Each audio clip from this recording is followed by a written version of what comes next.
अधिकारियों को पूछना चाहता हूं, क्या आप लोग सही में आईएएस आईपीएस और दानिश बने हो? पढ़ के बने हो? शर्म करो। या बिहार में यूपी में जो चोरी करके पास होते वैसे पास हो गए आप लोग, और ये आप लोगों ने प्रतिज्ञा ली है सेवा करने की देश की।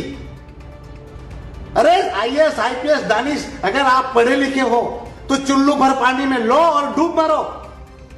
शर्म आती है मुझे तुम्हें आईएएस और आईपीएस और दानिश कहते हुए और अधिकारी कहते हुए, जो एक गवार की बातों में आकर तुम लोग ये अपने सिद्धांतों के साथ समझौता कर रहे हो।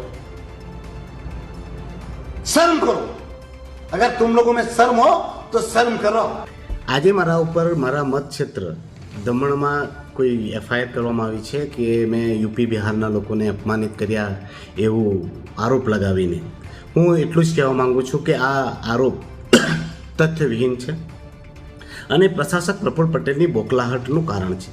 તમે જાણો જ છો કે મેં થોડા સમય પહેલાં પ્રશાસક પ્રફુલ્લ પટેલના ભ્રષ્ટાચારને ઉજાગર કરતી એક રીટ સુપ્રીમ કોર્ટમાં નાખી છે।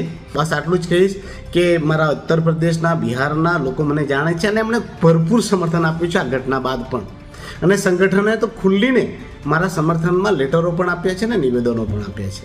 હું ડરતો નથી પ્રશાસક પ્રફુલ્લભાઈ, તમે 25 એફઆઈઆર કરો કે 50 એફઆઈઆર કરો, હું ડરતો નથી। લોકતંત્રમાં આ તમે મારા લોકતંત્રથી ચૂંટાયેલા પ્રતિનિધિને અવાજ દબાવવાની કોશિશ કરી રહ્યા છો, પણ દબાવવાનો અને ગભરાવાનો નથી।